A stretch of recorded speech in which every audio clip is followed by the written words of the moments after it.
Okay, going live on YouTube. So this is the Inti Punku, which means the gate of the sun, or the Hatun Punku, which means the high gate. So Punku means gate, Inti means sun, Hatun means high. And it's a great example of something the Inca found and built on top of, which we'll see very evident because it's a mix of megalithic and later Inca. And the basic story is that when the Inca were moving from Lake Titicaca, where they were thrown out by the Aymara people, they decided to go back to their ancestral home, which was Cusco. So they followed a major road that preceded them, which is right next to the sacred river. And when they kind of got to this point, or about half a mile beyond, the river takes a major bend and goes behind this mountain and into the sacred valley. So what they did is they sent a couple of scouts on another trail that went this way, and they discovered this major complex, and then they sent the guides farther following the trail. And that's when they found the city of Cusco.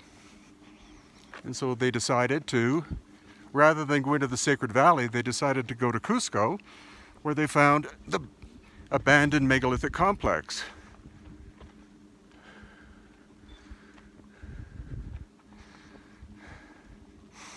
So the difference is pretty obvious. You see here the megalithic part, there and there.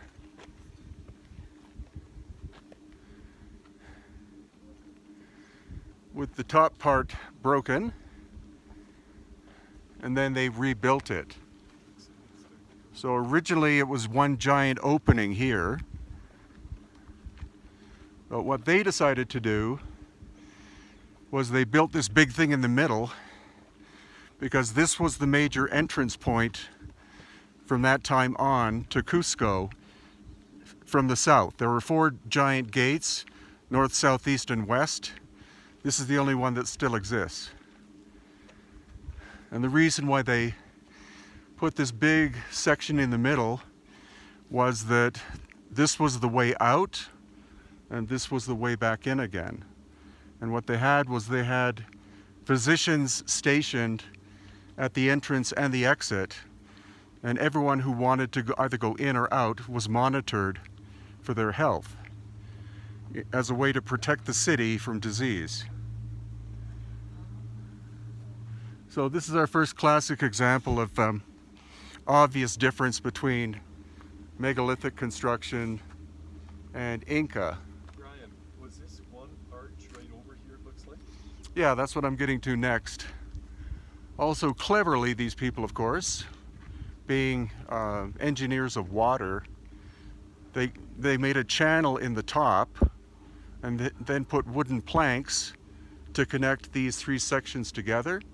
So the water came from lakes and streams way up that way, and then came down by gravity through this way, and then would enter another stream that way and go through the ancient site of Piquiacta, which is behind the hill. Very cleverly, and this is the way that the Inca would build stairs. You can see the big protrusions. Mm-hmm. Yeah. And then, of course, the knobs. Yeah, so that's a lot.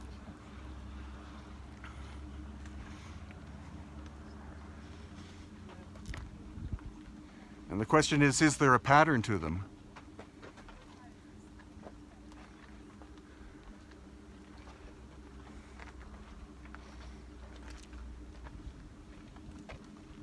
Yes, this is live. So there you see the knobs.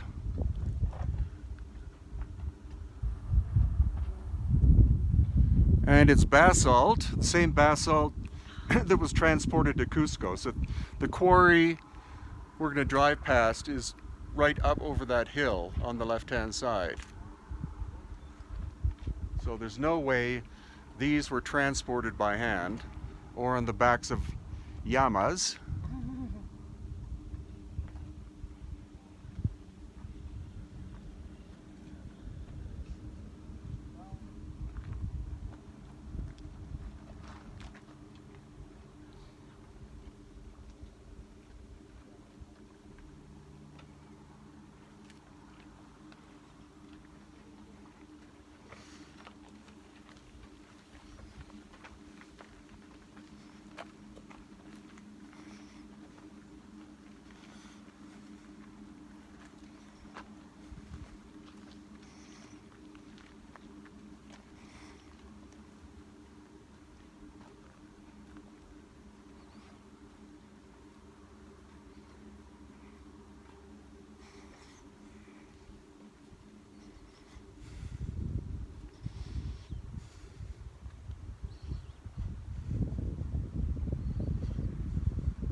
South, north, west, east.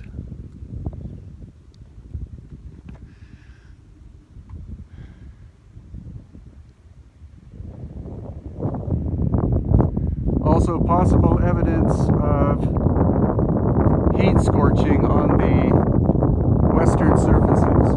That's what we see at sites like Silistani and lots of places in Egypt. So you see the heavy discoloration, or the,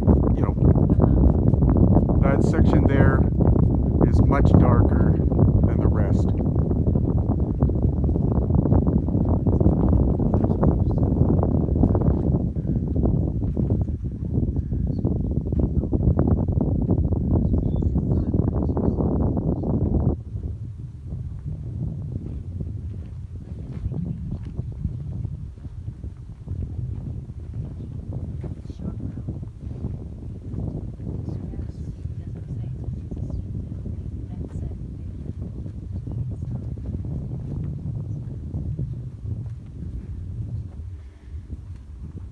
So here again you see some possible evidence of the heat scorching. From what do you suppose? It could be a pulse from the sun. That's Dr. Robert Schoch's theory. Every 13,000 years there's a plasma ejection that strikes especially high places on the planet. We see a lot of evidence of that in Egypt at sites like Tanis and Karnak and the Ramesseum. And the same kind of scorching, same kind? Yeah. Well, it depends on the kind of stone. Okay. Karnak's probably the best example.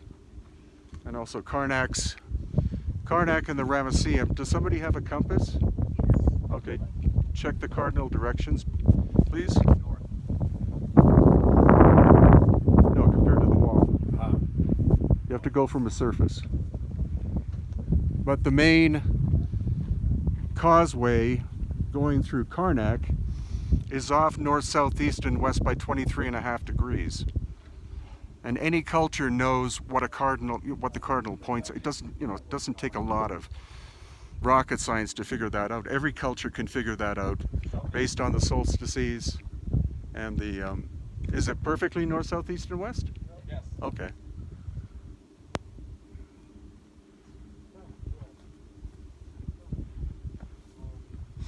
So at Karnak, it suggests that that the original location was constructed before the axis of the Earth was caused to shift. Oh, that's right. Because anything younger than that is almost perfectly aligned to north, south, east, and west.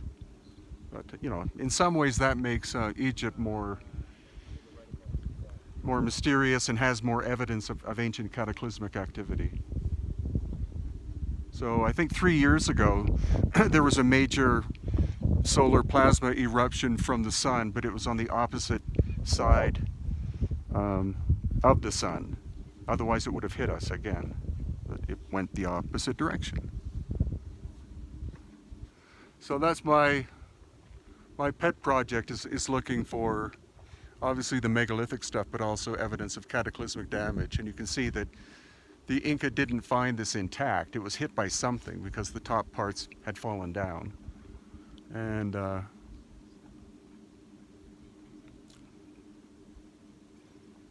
Brian, do you think that there was something here originally that prevented the heat damage from continuing past that point? it's hard to tell. It seems to have come at this angle, like it's not perfect. Height.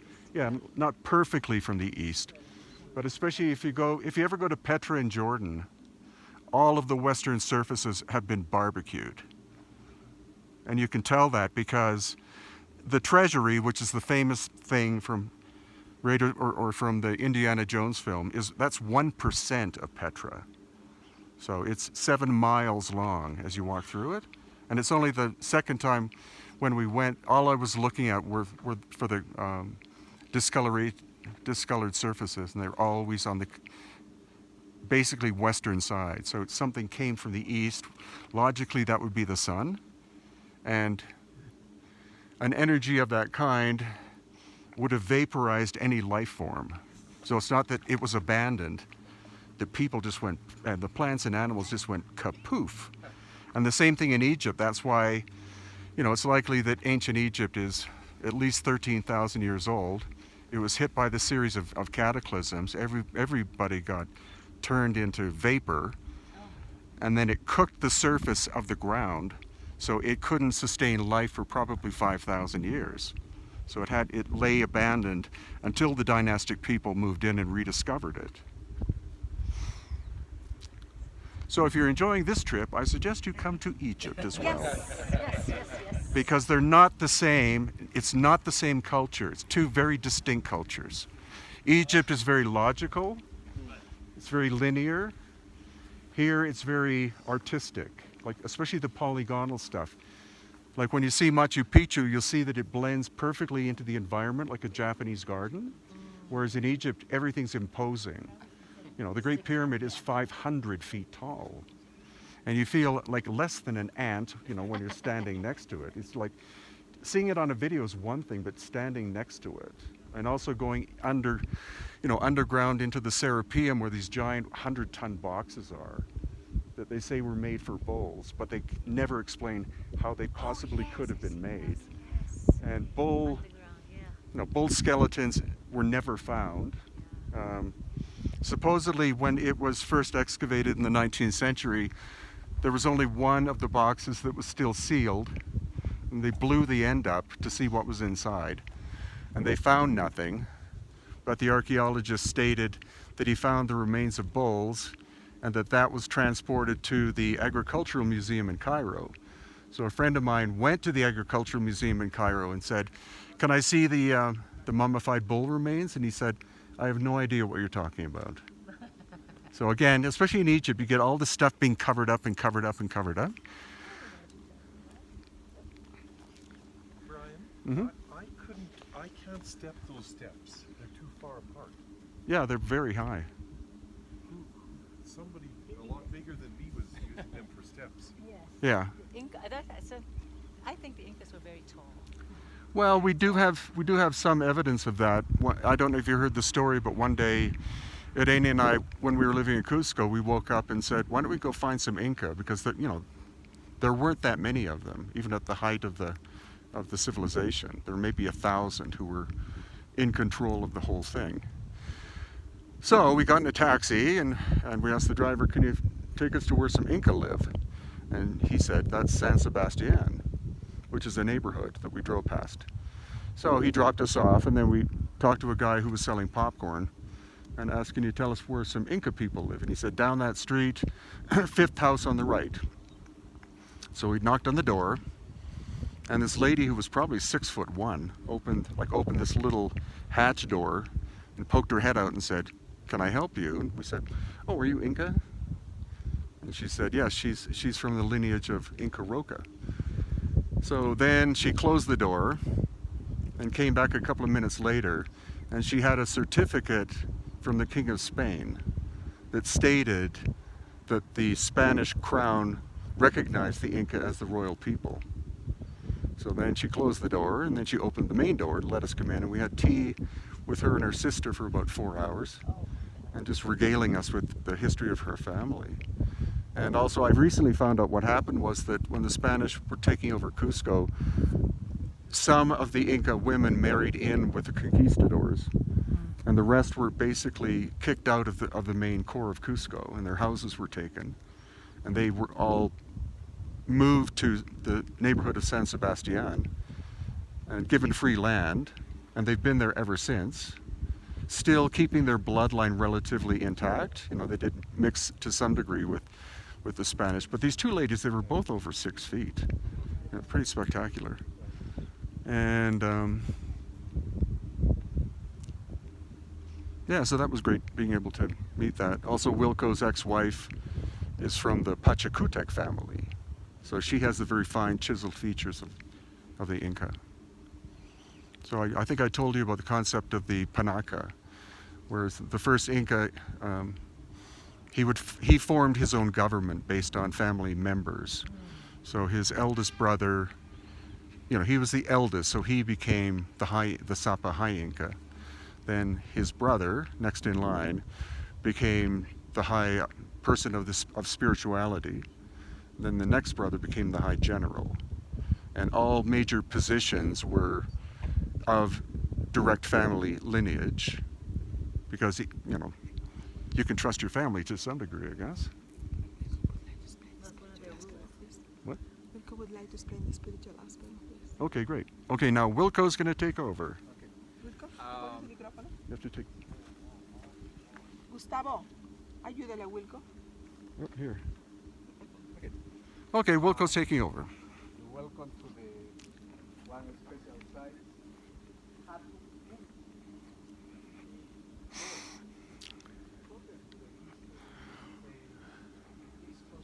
So again, this is called the Inti Punku, or the Hatun Punku, and is one of the most obvious examples of two different levels of construction. Here you have from the probably Wadi civilization, which was pre-Inca, and then adopted by the Inca. And here you have the much older megalithic.